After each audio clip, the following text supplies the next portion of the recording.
So who's going to answer questions tonight?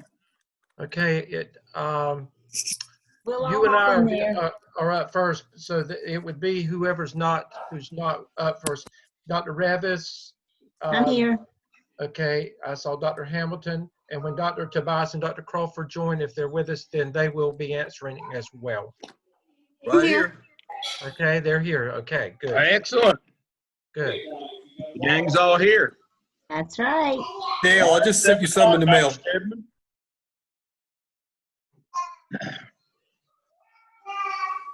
Okay. Dale, check your email real quick. All right. Let me stop my share. Okay. Okay.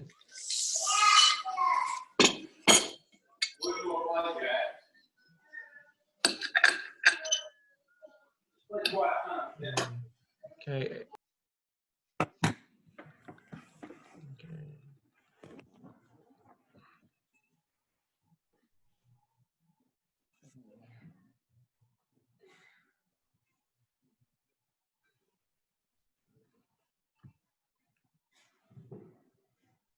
Okay. Something went wrong while previewing this document. Let's see if I can download it, Dr. Crawford. Okay, Dr. Lamb, All I'll go right, ahead I and got it. This is a parent agreement with statements about COVID-related school communication. Okay, good. Part of it. Booking study. And then 6 essential characteristics of PLC. Yep. All right, I got it. Okay. Okay, Dr. Lamb, I'm going to go ahead and get started with our welcome then. We have a large group with the instructors. We have 81 participants so far, so that is great. We welcome you to our first Thursday night or Thursday evening coaching session. This will be the first of, we have 4 scheduled for the next, counting tonight, 3 Thursday nights after this. We hold that 4th one. We may or may not do it as a group, but we put it in there in case we need it. So at this point, plan for the next 4 Thursday nights, and we'll be doing various things related to the whole program as a coaching session. All of your instructors and your coaches are online tonight, and we will all be sharing in the presentation. To begin with, you can see basically what the evening's going to look like. Dr. Lamb and I are going to give you a brief overview of what the APSL looks like. Now, it was discussed somewhat on Tuesday night, but I wanted to basically go in a little different direction with it this evening, just for clarity purposes. And Dr. Lamb, I'd like to begin by just asking you, I'm a student in MELS 601, and I've always made straight A's in everything. I'm a 4.0 student. I know I've got to do this evidence that they're talking about called the APSL. What do I have to do when it comes to the final evaluator to make sure that I get my 4? Okay. Let's see, right here.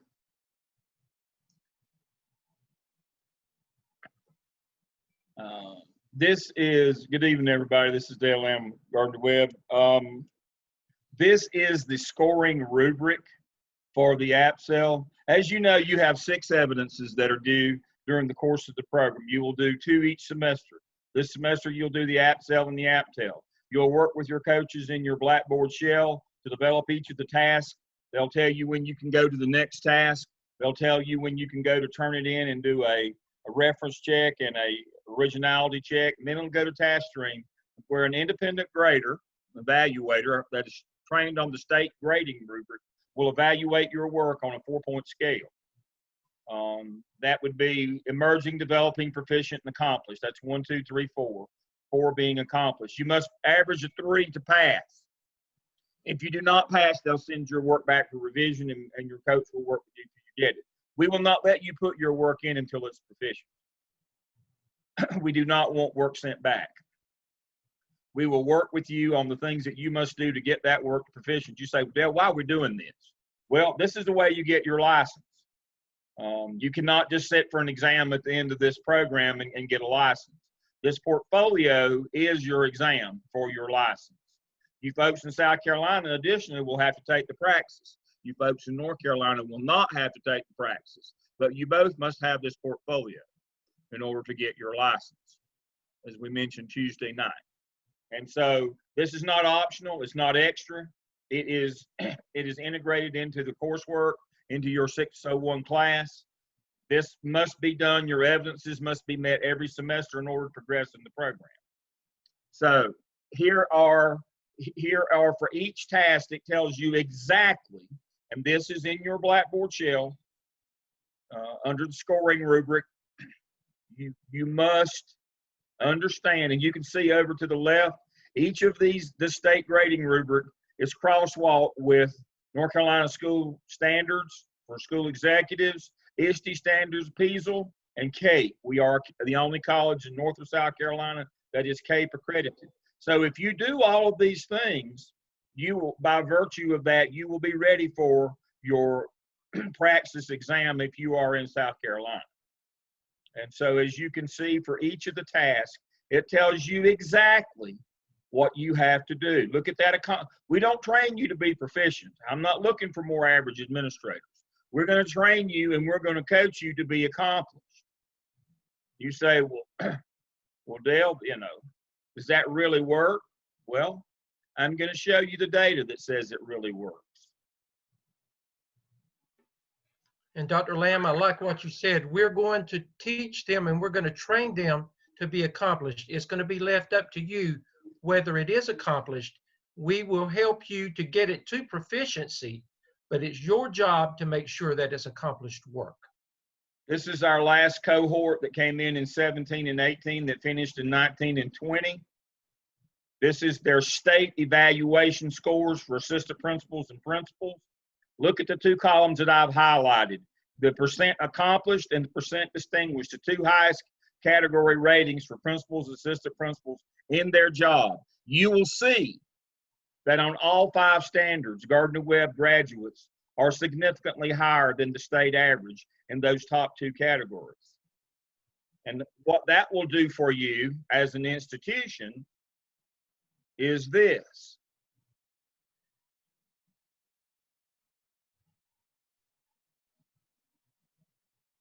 You will be the #1 ranked college in North or South Carolina in this program.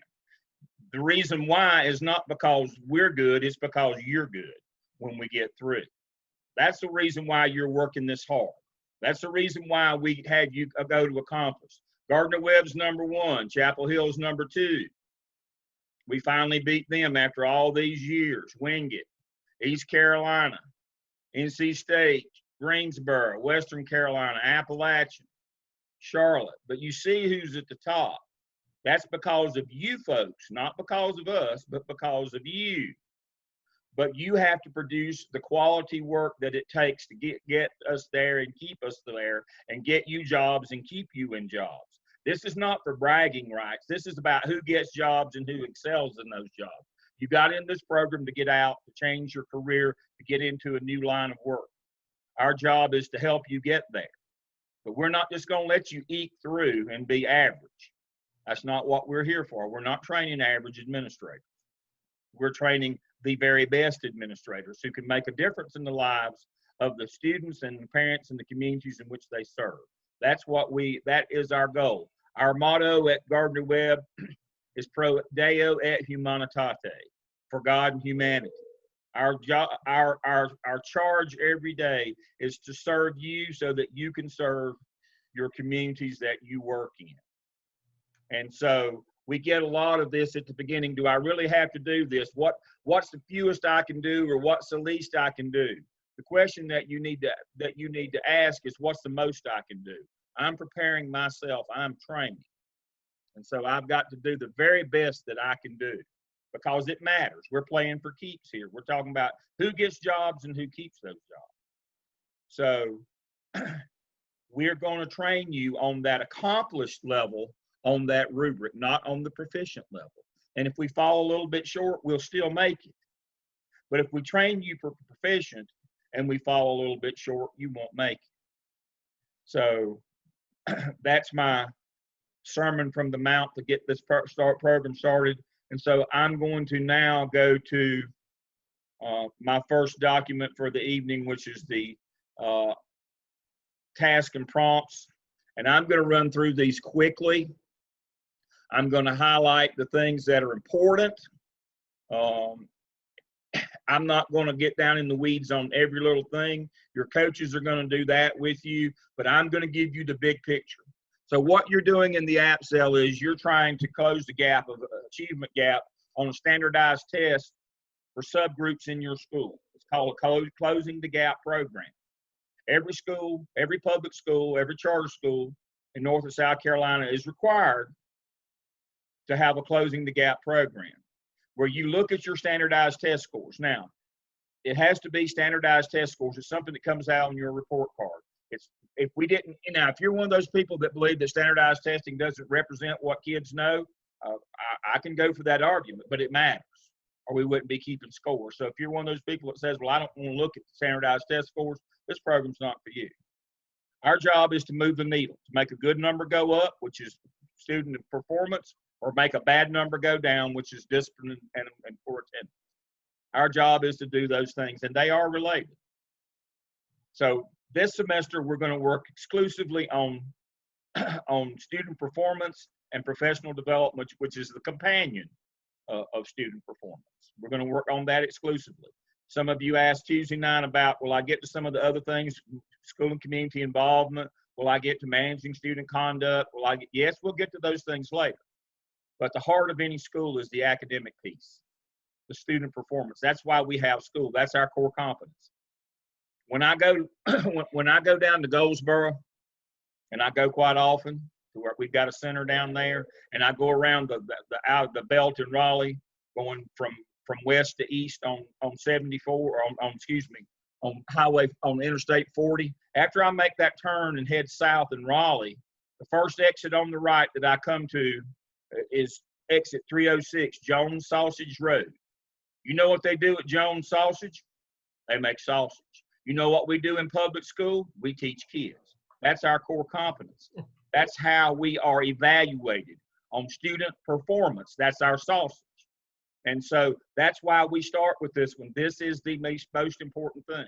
My doctoral group met last night, and they looked at the 5 areas of executive leadership, and they said, well, what order should we put these in? I said, well, if you don't know that, I can't help you. Student performance always comes first. It is the end-all, be-all of everything we do. It is the basis of school administration. Your job is to lead, inspire, and motivate, lead your school to better, more and better student performance. So we start with closing the gaps. That's the first thing we do. And in order to do that, first thing we do is we form a PLC. Now, some of you ask, can I use an existing PLC? As long as you lead it, and as long as you do data disaggregation, then that's fine. But it can't be an existing PLC that has another purpose. This PLC must disaggregate test score data. If you're in class, DIBELS, whatever, end of course, in high school, end of grade, in grades 3 through 8, performance metrics. That's what we're looking for. Standardized performance metrics for your school. That's what we're looking at. Now, if you don't have any from the past year, you'll have to go the year before because of COVID. I don't even have to look at the question. Somebody's already asked that one. I'll bet $1 million. Go back to the last scores that you have. Really, really simple. And so you form your PLC, you set your norms and your value. What's a norm? Our norms and our values this is about student achievement. It's not about coming together to complain about what a bad person the principal is. This is only this PLC is focused on student performance on standardized test scores. That's our value. Our norms are we're going to meet on time. We're going to meet virtually. Everybody's going to be planned and prepared. You're going to be coming ready to share the strategies that you use. So we're going to set our norms and our values. We're going to select our PLC members. It may be a convenient sample. It may be that they're already in your grade level or whatever, but then tell us why you selected them or what their qualifications are. And then you have your first meeting. So you've got to research the tenants, norms, values of a PLC. You select your PLC, you have your first meeting. Get a picture if you don't get a video of you up in front leading it. I don't want a picture of you sitting in the back, you know. Don't be no back row Baptist here. You got to be up in front. I know Baptists don't normally sit in the front row, but you got to sit in the front row on this one. You got to be in charge. You got to be the leader. We need to see you leading that PLC. And what you're going to lead them in is disaggregating that data. You're going to pull that data in. Now, back in your norms and values section, you need to decide before you pull them together what your priorities are going to be. What's important? I would say look at your school improvement plan. What are the initiatives from that plan? If it's reading, then I would look, I would look most specifically at that. But you've got to figure out what your most pressing need is. What is your most pressing academic need? Which subgroup is it? And what do we need to work on? And then you're going to do a literature review about that. As I said Tuesday night, let's say our problem is reading. We looked at it and it's reading fluency. We've got a lot of non-native English speakers. That group is not doing well in reading. So problems reading fluency. We do a literature review on reading fluency.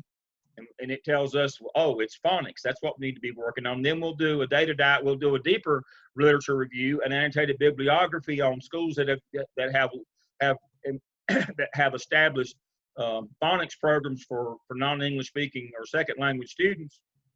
And this is what they did. And so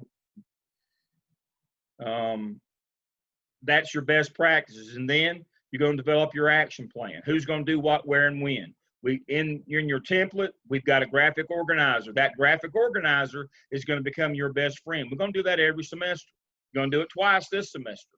For the action plan, for your app sale, and for your professional development plan, for your app tail, we're going to use that same graphic organizer because guess what? When we get to the end of this program, we're going to put all these graphic organizers together and they're going to become your school improvement plan. Who's going to do what, where, when, and why, what the money is, what our goal is, what our indicator of success. Somebody's going to ask already, what's the difference between a goal and an indicator of success? Our reading scores are at 40, our goal is 80, but we can't expect to go to 80 in 1 year. If we go from 40 to 45, that'd be an indicator of success. But our goal in the end, long term, is 80. The indicator of success are what are the steps along the way. And so that is what you're going to do. And then you're going to write your competencies. Now,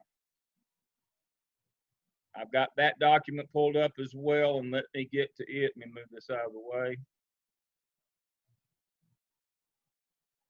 Here are the 8 competencies that you have to write, the required ones, and you get to pick 4 more from this list.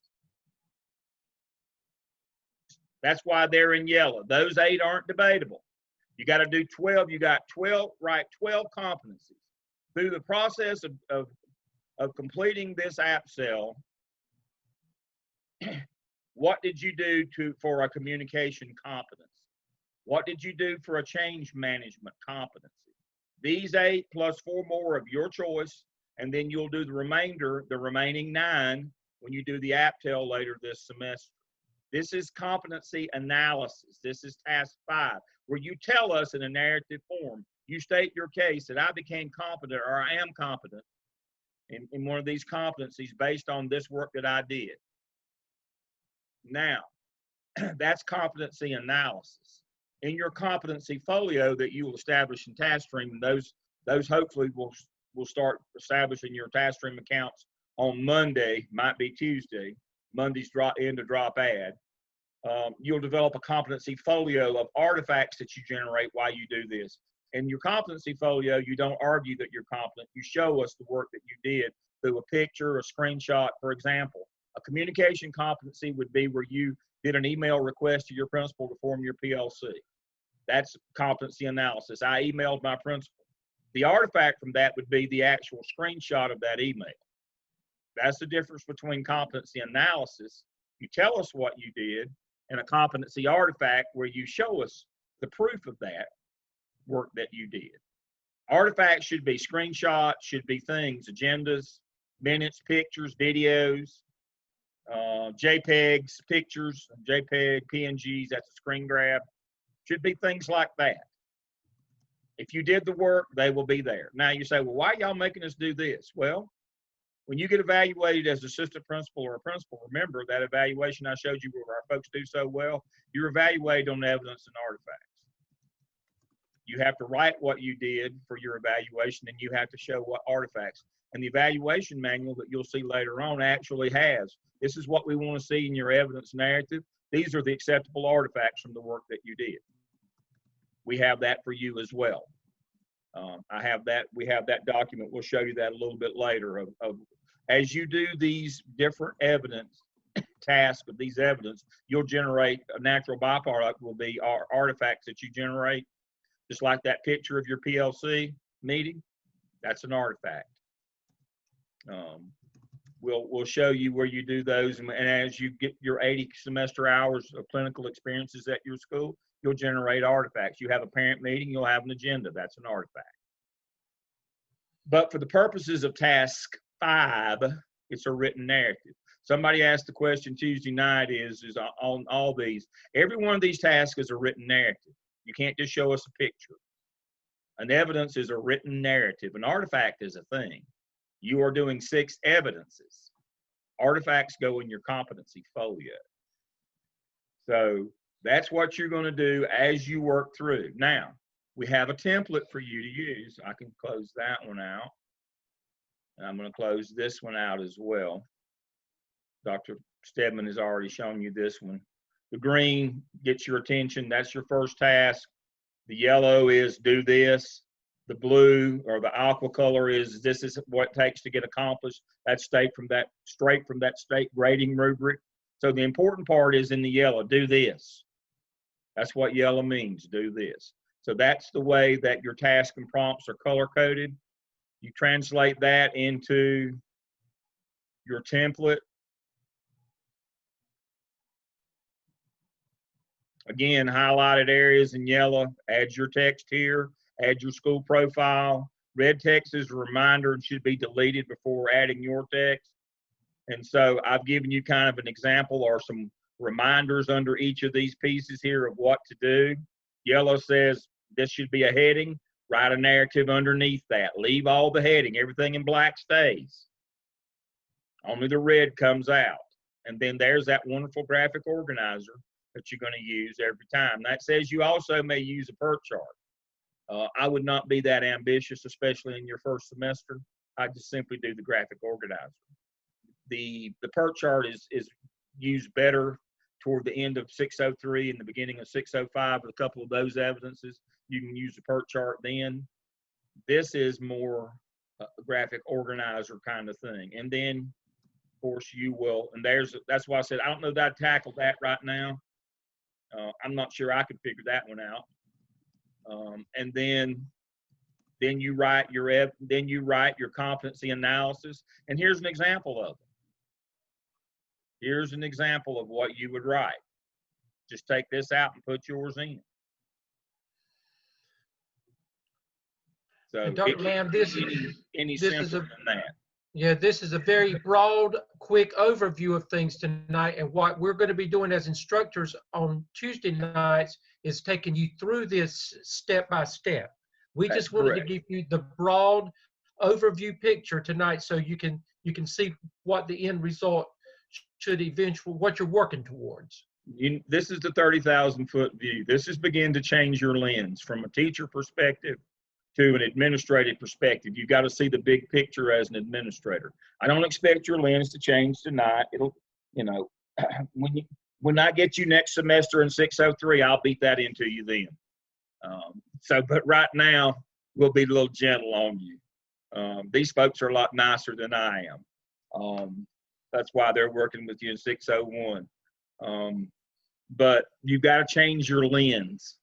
But in order to change your lens, move from one side of the desk to the other, you've got to be able to start putting the big picture together. They'll work with you on the individual specifics.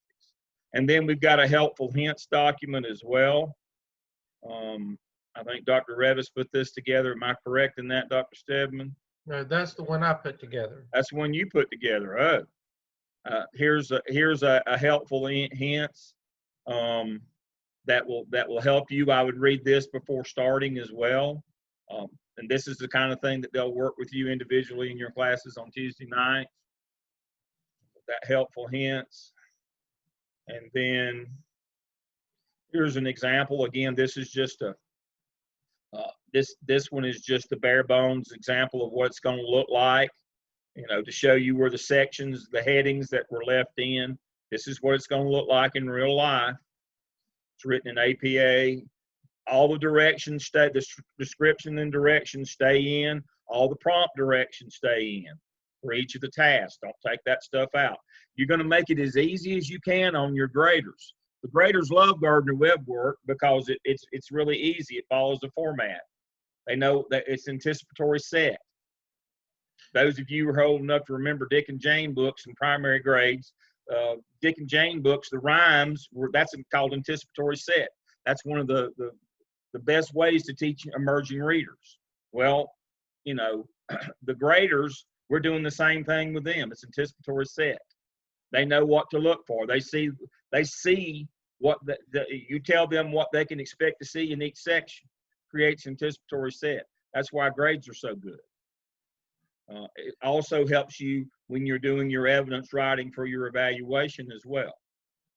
Makes it much clearer. Now, this, of course, is technical writing. This is not like when you're writing emails or writing in a journal. This is professional writing. You tell us what we're going to see, and then we see it. I'll have to call him back.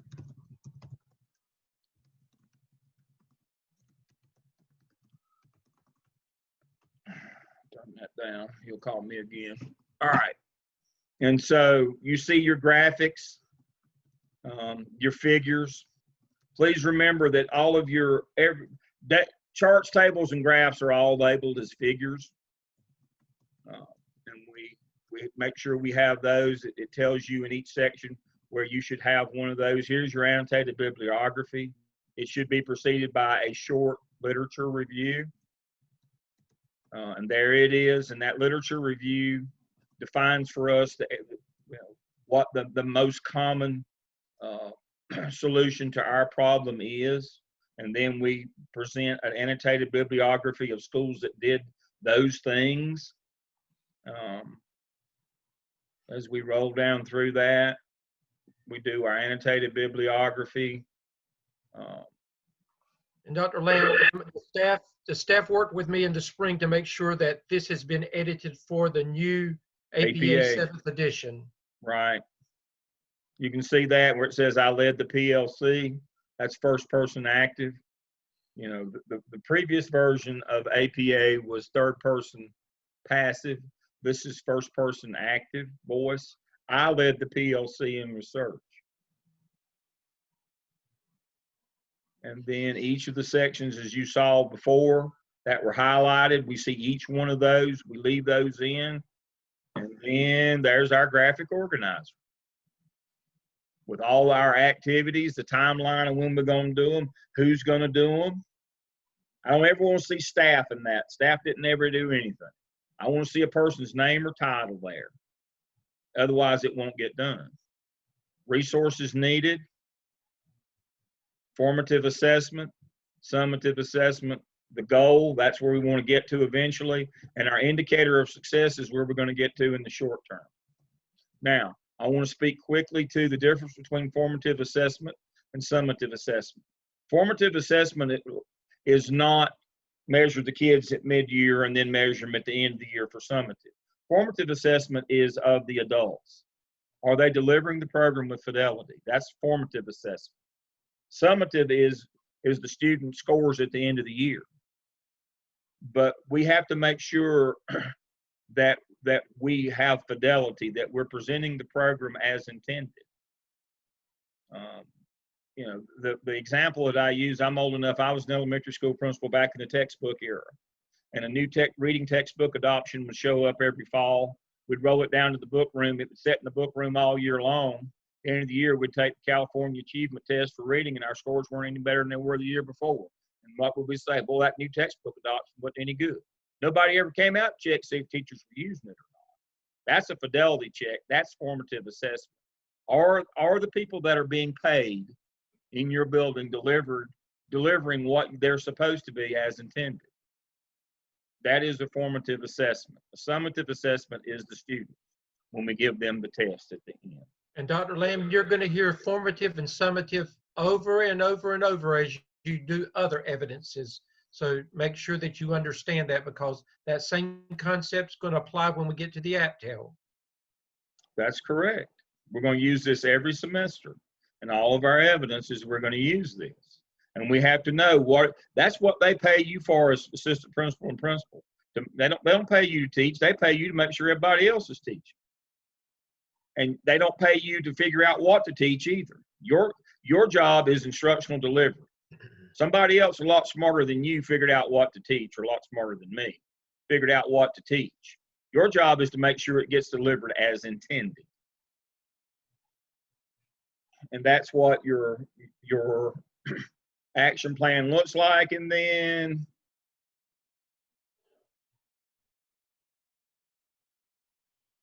then you have your competencies: communication, change management. So that's what it's going to look like.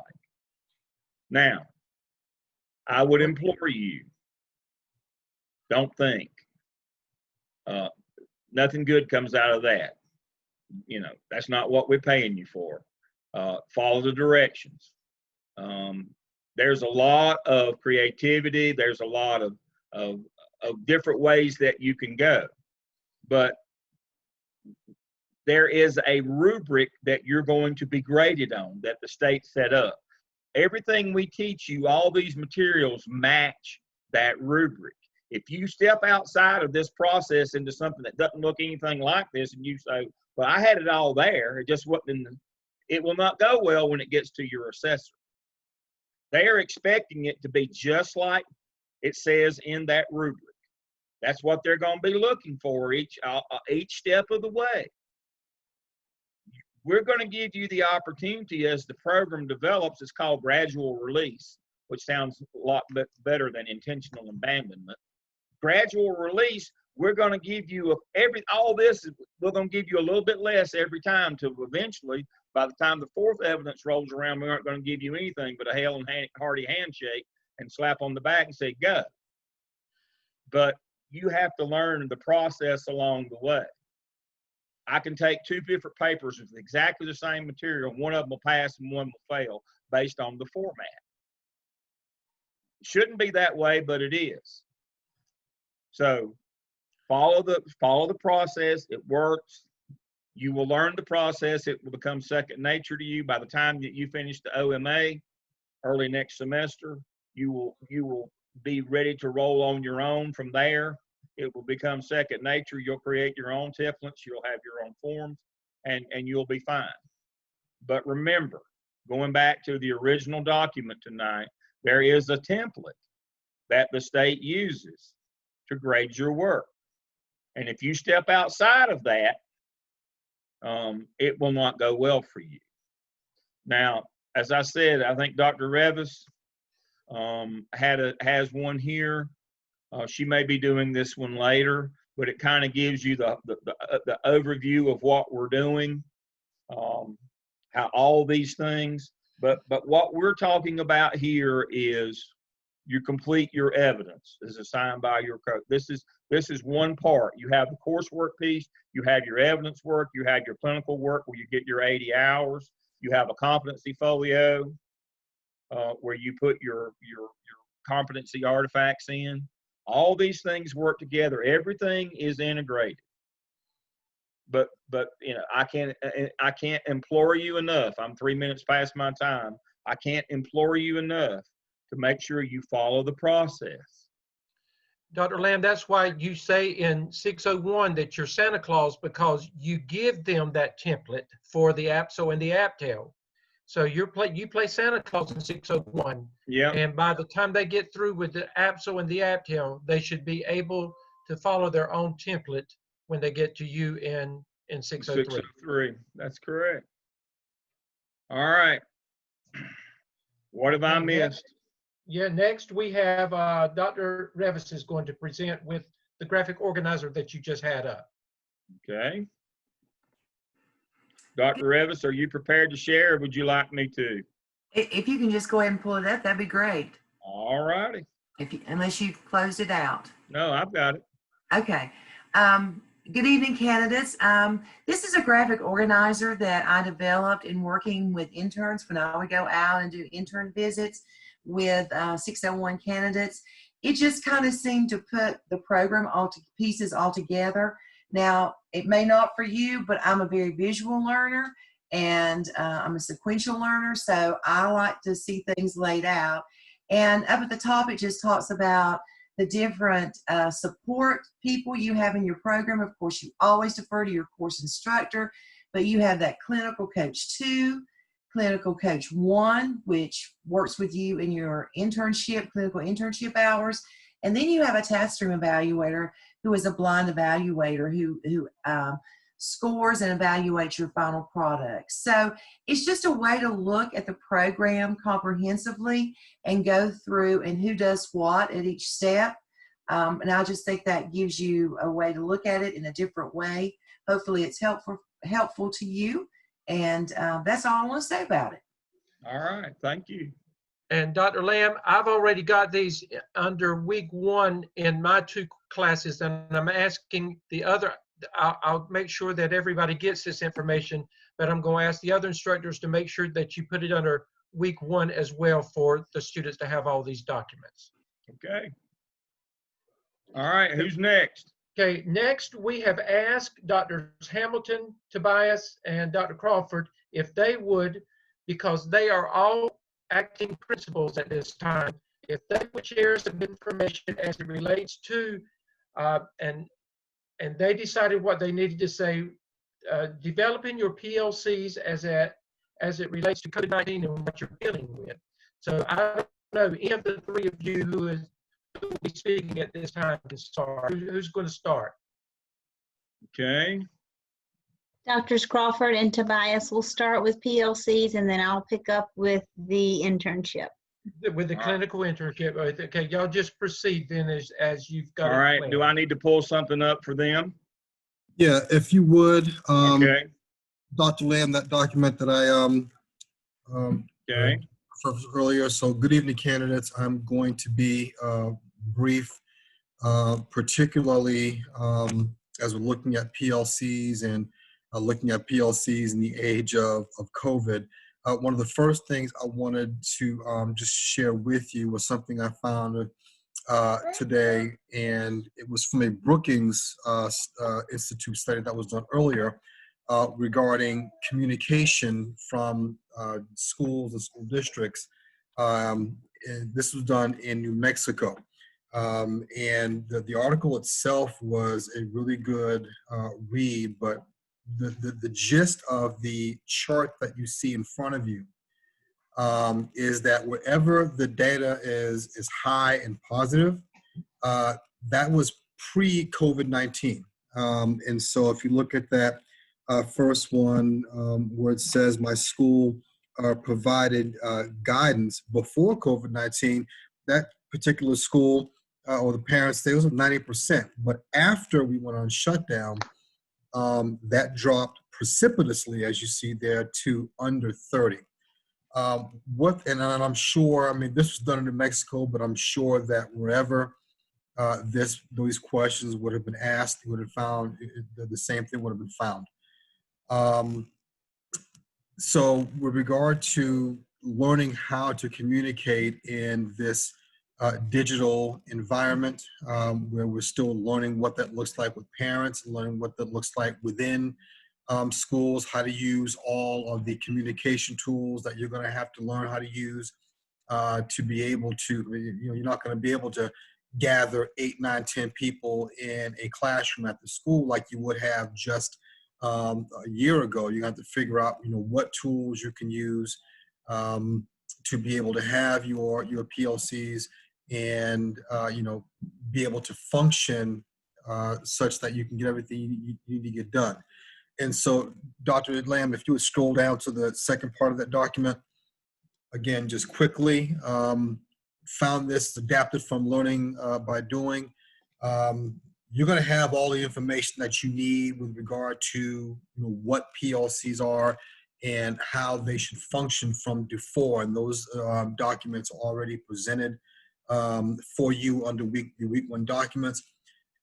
This, I think, gives you an idea of making sure that you have the spirit of a PLC, so that you can really stay focused in on the work. One of the things that you need to learn how to do as an administrator is stay focused and not run off on instructional tangents, especially if you wind up in a school where you are the sole administrator.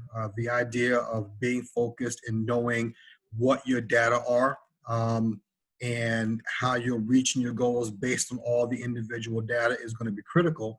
And so you've got to learn how to stay focused, maintain focus, but be able to shift your focus back and forth as needed. And I think looking at these 6 characteristics of a PLC, particularly in this age of COVID, and learning how to communicate with your colleagues is going to be critical. So that'll be posted under week 1 as well. Thank you. Okay, and the document that Dr. Crawford mentioned was this document. This is your base document that you will work off of for PLCs. As Dr. Crawford just showed you, we have some other documents as well that take off from this, but this is the Holy Grail. This is the seminal work. You need to start with the 4s, what is a PLC, and then you can work up to higher level. But this is what he was referring to. This is where you will start, and then you'll go to documents like he just shared with you. And that is in your Blackboard under APSL template and material section. That is correct. So is anybody else going to use this document tonight? If not, I'll go ahead and close it out. Dr. Tobias. I wanted just to take 1 minute just to, number 1, support what Dr. Crawford just said.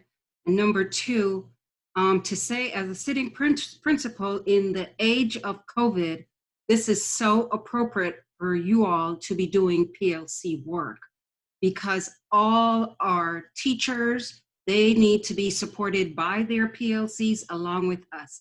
I started my day at 8:30 this morning in a 9th grade PLC. That's how I started my day.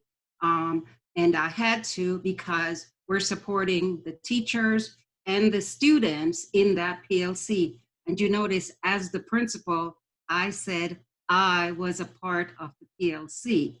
So the work that you are learning to do, especially in COVID, is invaluable. And I cannot tell you how to run with it and learn how to do this well, because when we get out of this, you're going to need this so much. So, I mean, I just want to say, keep working at it and make sure you do it well and listen to all the advice that you've been given.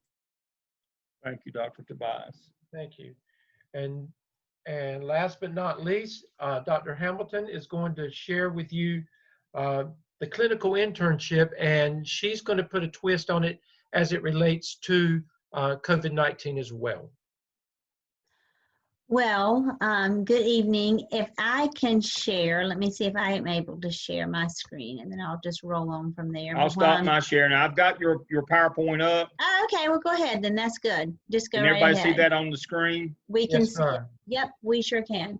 So first of all, I just want to say, because Dr. Lamb always undersells himself, but trust me, folks, you just hang on to every word that Dr. Lamb says, because he is a huge influential leader in our state, and you can learn so much from him, and he will undersell himself, but just every week I learn from him. So just take advantage of this. So the internship requirements are in your MELS clinical handbook. And so you're in this advanced course, of course. So you have 3 semesters, and in each semester you will complete 80 semester hours of clinical activities. And you cannot bank these hours. You can't do all 240 hours in one semester and say, oh, here I am for the rest of the time. You cannot bank these. These will be aligned to your 21 competencies. And so this is what you will be doing, at least a minimum of 80 hours each semester in clinical internship activities that you will be documenting. And so on slide number 3, if you'll advance for me, please, Dr. Lamb. So this shows you that this semester you can actually start, because of COVID-19, you're being allowed to go back and do count any of the things that you did from the summer, from June 1st for this semester. So because of COVID-19, it does make it a little trickier sometimes, especially if you're not in session. And then in your second semester, spring of 2021, you'll do 80 more hours, and you can start those hours in January of 2021. And then in your semester 3, which is your summer of 2021, you'll do your last 80 hours, and you can start those in May of 2021. So they can't be banked and they can't be carried over. So what's going to count towards your internship hours? So if you'll look in your MELS clinical handbook that Dr. Lamb sent you via email, I think it's on page 5. It's on the screen. Correct. Good job. Thank you. So you'll see on page 5, you'll start seeing things that you can do to obtain your clinical hours. Dr. Lamb has those categorized by leadership opportunities, supervisory activities, technical knowledge. All of those are aligned for you right there in your handbook that he has sent to you. And then if you continue to scroll on down in that, you'll see some ideas that are unique to completing your internship requirements during COVID-19. So there's there for you as well. And if you continue to scroll on down, you'll also see where some of those activities are aligned to the competencies, the 21 competencies that you'll be working with. So all that is in your handbook. There are the 21 competencies listed for you in your handbook as well that Dr. Lamb sent to you. And so everything is laid out very clearly for you. If you have any questions or you think you're struggling in any way in getting behind and obtaining your 80 hours, please reach out to your instructor or your clinical coach too for assistance so that we can help move you forward.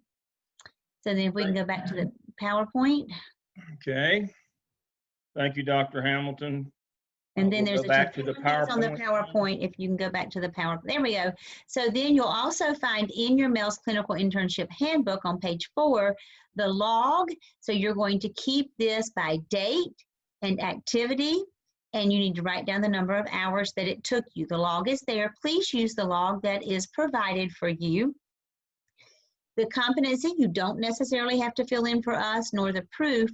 But however, you do have to make sure that what you're doing throughout your internship does align with each of the competencies and you've had experience with each. And you might just want to jot yourself a note of what the proof is. But when you submit it to us, we need the date, the activity, and the hours. And then when you submit it at the end of this semester, you will have your supervisor's signature and your supervisor's printer name, and then you'll tally up the hours for us that you will total into that. And then we can go on to slide 6, which says, where do I put this at the end of the semester? And at the end of the semester, you're going to go into task stream, into folios and web pages, into the competency folio that you will create. You haven't done this yet because you don't have your task stream account yet, but you will get it hopefully starting next week. And then at the very bottom of the 21 competencies, you'll see right there where it says internship logs. And that's where you'll upload your 3 internship logs for your clinical coach to look at and approve for you. And then on the very last slide, in the summer of 2021, which is going to be here before you know it, and you are finished, then you'll take all of those and upload it into your DRF and task stream. But not until then. For now, they just go into your competency folio. And that's it. Thank you, Dr. Hamilton. We want to thank Dr. Hamilton and her group who came up with the suggested activities during COVID-19 to help you get your hours. Hopefully next Thursday, I will introduce you. Will by then have gotten an email. Start looking for it on Monday from Watermark in order to establish your task stream portfolio. The email will be labeled Watermark, who is the parent company for task stream. I worked with Wendy today, our task stream coordinator, and I'm going to help her. We're going to get those out Monday, hopefully, Tuesday at the latest. And you will get a link that you click on to establish your task stream account. We'll enroll you. Now, That link is only good for 48 hours. So be watching your email. If you let it lie for more than 48 hours, we'll have to send you another one. So when you get that, you will establish your TaskStream account. And on Thursday night session next week, if we've got those out, I will cover TaskStream and how to use TaskStream and how to establish your competency folio. Dr. Land, just a reminder to them, please check your Gmail, your Gardner Web account every day. And I would check it more than once a day if I were you. You never know when we're going to be sending you information out. Another thing, just a reminder that next Tuesday at 6 o'clock, and it's in your Blackboard shell, remember we have the librarian that's going to be presenting information on the APA 7th edition, that it's going to be concurrent sessions, one on Tuesday at 6 o'clock, the other one will be on Thursday at 6 o'clock, prior to our classes on Tuesday and our coaching sessions on Thursday. So please make sure that you at least attend one of those sessions. It'll be most important. I want to thank all of the staff, Dr. Lamb and the staff, for everything that they've done to make this presentation this evening. I hope that this is helping you begin to understand things better, and it's beginning to bring things together for you. And we'll be doing this, like I said, over the next 4 weeks. And after that, we begin backing off, because at that point, you should be becoming much more independent with the work that you're doing. That doesn't mean that we won't be available. We'll always be there. And as your coaches, we can work with you one-on-one as you need us to as well. So all you've got to do is reach out to us. And Dr. Lamb, I've gotten several emails and some phone calls from students, and the ones that I've talked with, they're already moving in a good direction with their PLCs and working towards that. Right. My last thing tonight, and I'll sign off here. Be looking for an email from your clinical coach 1 to schedule your virtual visit with you and your site administrator that is supervising your internship at your school. Those emails started coming out earlier this week. I have one student who has responded, and so I have sent another email again today. We need to get those visits done as soon as possible. We need to see a live person that says, yes, I'm working with this student, that I'm supervising this internship. So be looking, checking your Gardner Web email, as Dr. Stedman said. Be checking that email for a correspondence from your clinical coach 1. I do a few. I just do a handful. And I've got 10, Dr. Lamb, and I sent all of mine out yesterday. So I'm asking mine to please make sure that you respond back as quickly as possible with that. Okay. All right. So I'm gonna sign off and let y'all continue to answer questions. I see more questions are coming in. Okay. I've got to move on. I will see you all next Thursday. Hopefully I can join for a little while next Tuesday. I've got class on Tuesday as well, but I'll try to join you for a little while. Thank you all for joining us, and thank you for choosing Gardner Web. I'll see y'all again soon. Okay, thank you, Dr. Lamb. Okay, we're going to stay online for just a little bit longer. Are there any particular questions? And you can unmute yourself one at a time if there's any questions, big questions that you feel like that the whole group would benefit from over the next few minutes. Anybody? We have a good question in the group chat that would be of interest to all people, and it's about, do I send my draft of task 1 to my clinical coach for review before submitting it to my instructor? You want to talk about that process?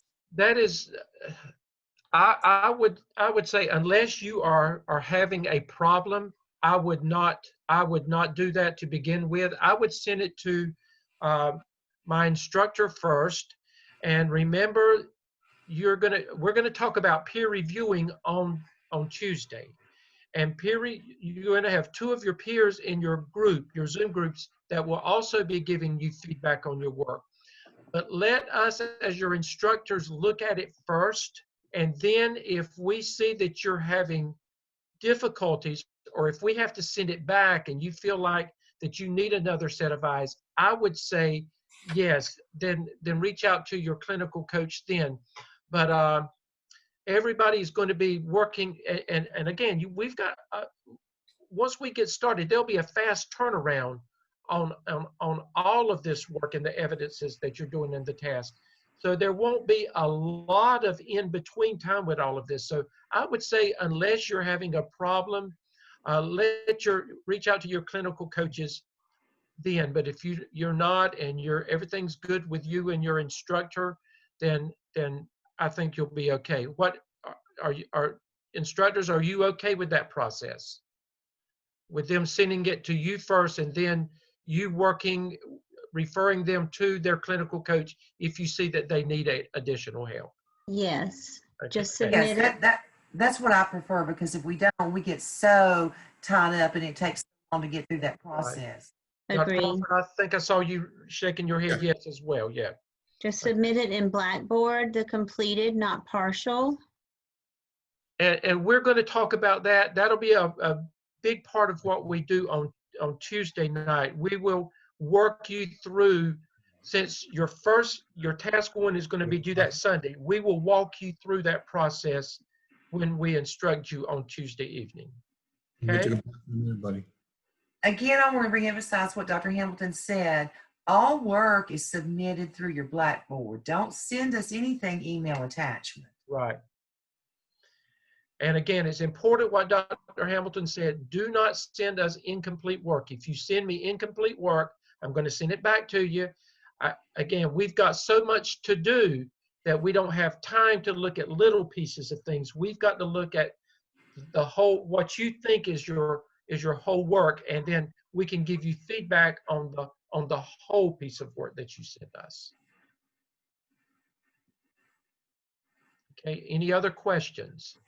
Dr. Stedman, I have a question about the meeting with our PLC. If we already established our PLC, are we going to do some more information about what's to talk about at the first meeting, or should we go ahead and just schedule that?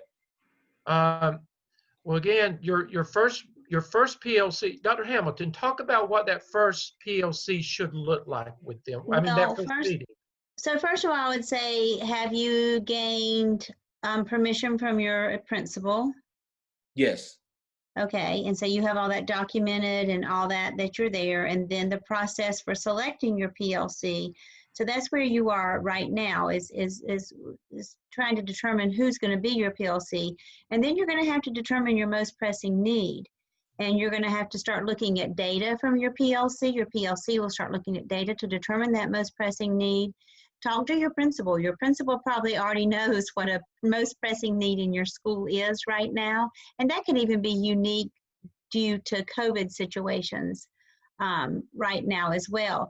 But so talk to your principal about what your principal perceives as the most pressing need. Look at the data with your PLC and sort of let them go through that problem solving process of what is it we should be looking at.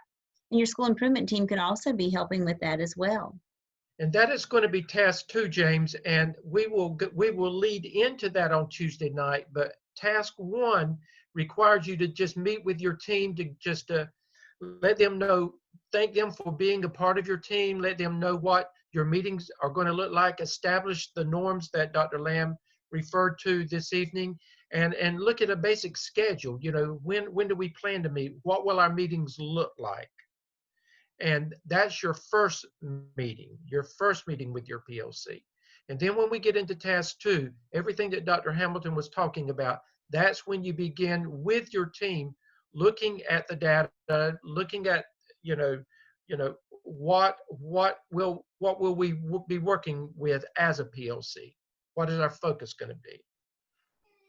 Does that help, James? Yes, it does. I was concerned because I was thinking the first meeting was supposed to be before next Sunday night. So I No, was confused with the schedule. no, Sorry. no. Okay. Okay.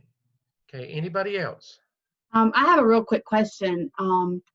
She just mentioned that, is there a documentation that we need to have for the permission to do the PLC, or is it, because my principal was just verbal, she just said, do what you've got to do and get your team together. Is there documentation? And then also, can you clarify the time, like the time that assignments are supposed to be submitted? Because we were told midnight on Tuesday, but it says 9 on the paper, so I'm not sure which one's the correct time. Okay, the time on the schedule, unless an instructor has done something differently, is your all assignments are due on at 9 o'clock on Sunday nights. That's correct. That was for us. We said 9 o'clock for ours. Yeah, so it's 9 o'clock on Sunday nights.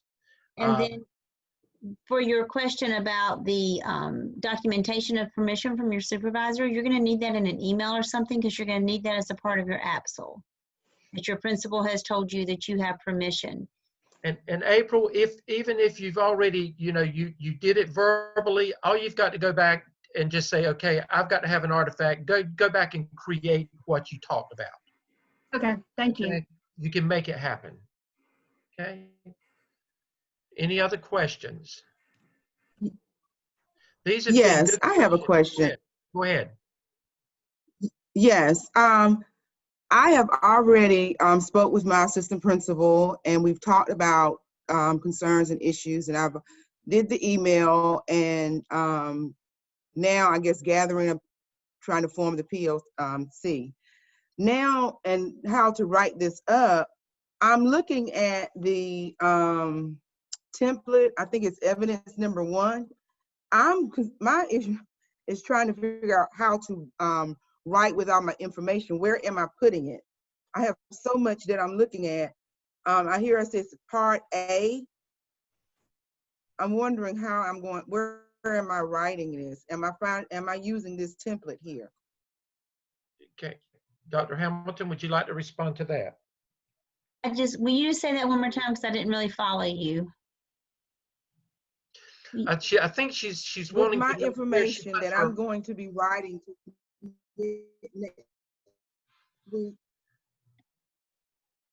we can't hear you.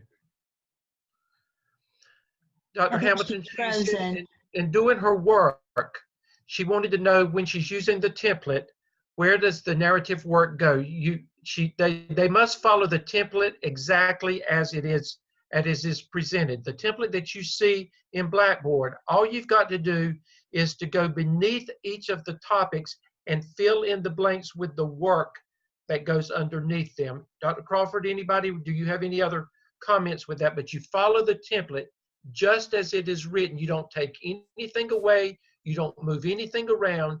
You just, whatever order it's in, you put the work underneath the topics. You don't take the this would be for directions task out. 1, just for task 1. Yeah, all you're working on at this point is task 1. We have Okay, not even that's gone what- into task 2. Okay. Does that help? Okay, that's what I wanted to know. Yeah, and we're Yes, and because we're I'm looking all at so much. Yeah, I know.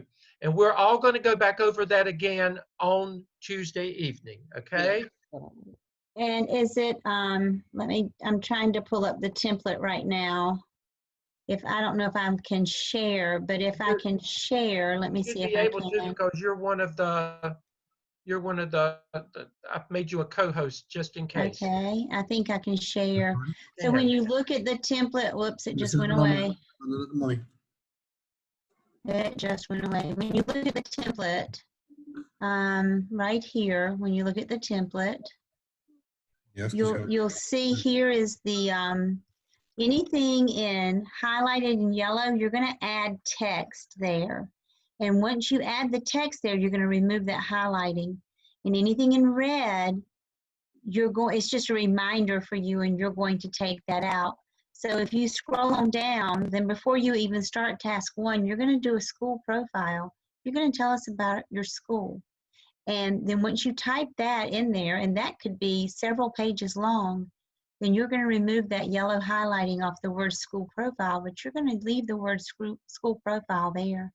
You're going to leave all this right here. Dr. Hamilton, go back up. Go back up under school profile. Did you see under task 1 description? All of that stays. If it's in black, it stays. You do not remove any of that information. It stays just like it is where it is. And scroll on down. It does. Okay, there you are. Prompt 1. So then in prompt 1, you're going to write about how you researched PLCs. You're going to have at least 3 sources. And remember, if you're quoting sources, then you're also going to have a reference section at the end when you turn that in. And so once you write, and this is just telling you a little about this, and one of them has to be Richard DeFore. And then once you write about that, this red writing is going to go out. This is just like a little note to you. And then you'll remove the yellow highlighting. So you're gonna leave all this black right here that says prompt 1. Then you're gonna have PLC research, and you might write a page, 2 pages, 3 pages about PLC researches. Then you're gonna tell us how you selected your PLC committee. And then you're gonna tell us about that first PLC meeting where you got together and you led the PLC and you discussed the vision and the purpose of the PLC. You talked about meeting norms, what's expected of participants, and those kinds of things. And that is task 1, right Yes, there. and Joy just asked a question, and I'm going to say yes, but we will be going over how to submit your work on Tuesday. We will actually go into Blackboard, and we'll say, when you do this, this is what you do. All of us will go over that on Tuesday evening with you. Hello, I know this is is a lot, but after you get through, remember we said that once you get through the first 2 or 3 weeks, I promise you, it'll become second nature with you. You've just got to go through it the first time. good evening. This is Tamika Truesdale. I received an email stating who my CC1 coach was. However, I have not received a follow-up email from them. Should I go ahead and email them requesting a time to meet, or should I wait for them to email me? I would let them know that I'm waiting if I were you. Okay. Will do. Thank you. You're And welcome. Dr. Stedman, there was a question about, can diversity be a topic to study in a PLC? That one it sounds a little tricky. What you really want to focus on is an academic problem of practice. And so if you're going to do something around diversity, I would want to move into, for instance, if the African-American males are scoring at a 30 to 40 point deficit in reading and or math scores, then you could possibly tie diversity into that. But you really want to have an academic problem of practice. Diversity, it's a great topic, but it gets this wide real fast, and you don't have that kind of time. I would say no, because the focus will be lost in what you're trying to do there. And if you look at your subgroups, as Dr. Crawford said, that will take care of maybe whatever it is that you need to look at. It must be, as Dr. Lamb said, it must be something that's tested, something that's measurable, something that's on your report card, something that is showing a deficit in your school, on your school report card. Okay? Okay, well, thank everybody for being here this evening. You have been a most wonderful group, and we thank you for your undivided attention. We hope that all of this has helped. You will get this video. I'm going to upload it. It'll take a while, but I will be getting this to your instructors later on tonight, and they will be sending you, this will be sent out via email, and they will also place it in Blackboard under week 1. Whenever we have video sessions or class sessions, you can always go back to that week in Blackboard, and you will find it as an archived artifact there. Okay? So we will see everybody on Tuesday evening. Okay. Good night. Good night, Good everybody. night. Thank you all.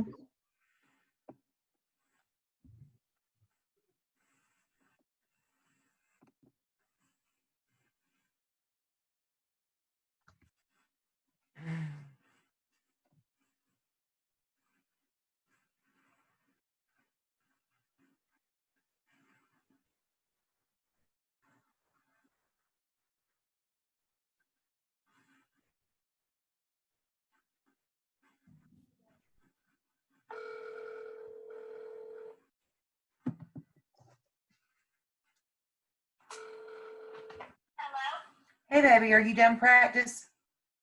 Yeah. All right. Uh, Is Poppy going to go by and get Carter and Aubrey, or was he wanting Janice to bring them home? Because I don't know how they left that. Are you going to go get Carter and Aubrey? As far as you know, he is. That's what he told you. I mean, naughty. Okay. I wasn't clear on that. I hope she is. Okay. Okay. All right. Bye, baby. How did those new shoes do today? Oh, you should see them. Everyone started saying, nice shoes, nice shoes, nice shoes, nice shoes. What color are they? You'll see. No, tell me. No, you'll see. Well, all right. Did it help you play any better? Huh? Did you put work hard in them? Yes. All right. Then it was worth it, wasn't it? Uh-huh. Bye.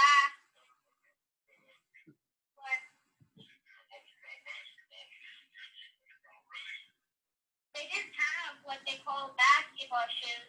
We had to get running shoes. Okay. Yeah. All right. I'll look at them. Bye. Love you. Love you. Bye.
Let me ask her.